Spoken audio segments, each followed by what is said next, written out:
kita ke penanya ketiga. Selamat malam Pak Pendeta, saya ingin bertanya maksud dalam kitab Matius 23 ayat 8-10. Mengapa Yesus melarang mereka menyebut diri mereka Rabi dan melarang menyebut siapapun Bapa di bumi ini? Terima kasih untuk penjelasannya. Saya baca ya ayatnya, Matius 23 8-10. Tetapi kamu, janganlah kamu disebut Rabi, karena hanya satu Rabimu, dan kamu semua adalah saudara.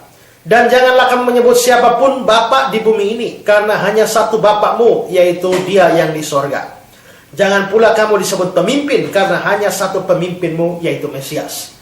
Dari ayat ini terlihat bahwa kita tidak boleh menyebut orang lain Rabi, tidak boleh menyebut orang lain sebagai Bapa, tidak boleh menyebut orang lain sebagai pemimpin.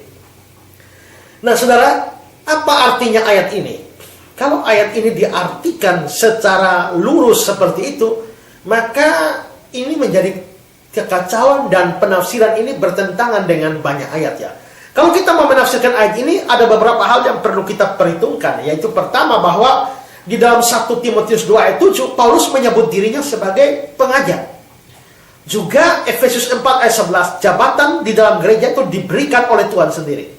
Tuhan sendiri juga memberikan pengajar atau guru kepada gereja, Rabi, 1 Korintus 12 ayat 28. Dan Paulus sendiri itu juga menyebut dirinya sebagai Bapak Rohani dalam 1 Korintus 4 ayat 15, Filipi 2 ayat yang ke-22.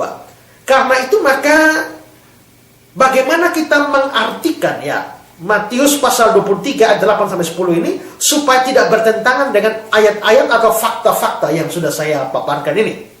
Ya. Nah, di sini kita mesti memperhatikan bahwa larangan ini harus dimengerti menurut arti sesungguhnya dan bukan arti hurufiahnya. Nah, untuk bisa mengetahui arti sebenarnya dari ayat ini, ada dua hal yang harus kita perhatikan. Pertama adalah arah atau penekanan dari konteksnya. Konteksnya yaitu ayat yang ke-7 sampai ayat yang ke-12 ini ya. Nah, ayat 7 jelas menyerang kesombongan dan sifat ingin dihormati dan ditinggikan dari para ahli Taurat. Kalau saudara membaca Matius 23 mulai dari ayat 1 dan seterusnya, Yesus sementara mengecam ahli-ahli Taurat ya. Saya misalnya membaca mereka punya satu sifat ingin dipuji. Saya lihat misalnya ayat dari ayat yang ke-5 ya. Semua pekerjaan yang mereka lakukan hanya dimaksud supaya dilihat orang. Mereka memakai tali sembahyang yang lebar dan jumbai yang panjang. Mereka suka duduk di tempat terhormat dalam perjamuan, di tempat terdepan di rumah ibadah. Lalu ayat 7, mereka suka menerima penghormatan di pasar dan suka dipanggil Rabi. Jadi para ahli Taurat ini suka menerima penghormatan di pasar dan juga suka dipanggil Rabi. Karena mereka begitu sombong ya, begitu ingin dihormati, begitu ingin ditinggikan. Ini yang terjadi. Nah, lalu berikut ayat 11-12 juga mengajar tentang kerendahan hati dan melarang peninggian diri. Ayat 11, barang siapa terbesar di antara kamu, hendaklah dia menjadi pelayanmu. Dan barang siapa meninggikan diri, dia akan direndahkan. Barang siapa merendahkan diri, dia akan ditinggikan. Ini ayat 12. Jadi jelas bahwa ayat 8 dan ayat 10 Matius 23 ini terletak dalam konteks yang lebih luas. Mulai ayat 7 sampai 12. Yang menekankan bahwa kita harus rendah hati, tidak boleh ingin dihormati, atau tidak boleh meninggikan diri. Nah, ini hal pertama yang harus diperhitungkan. Hal kedua yang harus diperhatikan adalah penekanan dari ayat 8 hingga ayat 10 itu sendiri. Ayat 8 menunjukkan Yesus sebagai satu-satunya Rabi yang sejati. Sedangkan semua orang Kristen adalah saudara atau setingkat. Hanya Yesus yang di atas.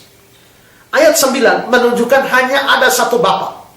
Ayat 10 menunjukkan hanya ada satu pemimpin, yaitu Mesias. Jadi penekanan dari ayat 8-10 ini adalah kemuliaan hanya boleh diberikan kepada Allah. Kita tidak boleh mengurangi kemuliaan Allah dengan memberikannya kepada manusia. Kalau begitu, apa artinya seluruh ayat ini? Kesimpulannya adalah bahwa larangan menyebut diri Rabi atau Bapak atau pemimpin itu hanya berlaku kalau pertama, orang itu ingin disebut demikian supaya meninggikan diri. Atau kedua, sebutan itu mengaburkan atau mengurangi kemuliaan Allah atau Tuhan Yesus. Ya. Jadi, kalau saya dipanggil guru, tidak masalah. Tapi kalau saya dipanggil guru, saya mau dipanggil guru supaya saya itu ditinggikan, maka ini salah, tidak boleh. Atau dengan saya dipanggil guru, maka kemuliaan Allah menjadi kurang, atau kemuliaan Yesus menjadi berkurang, maka ini tidak boleh.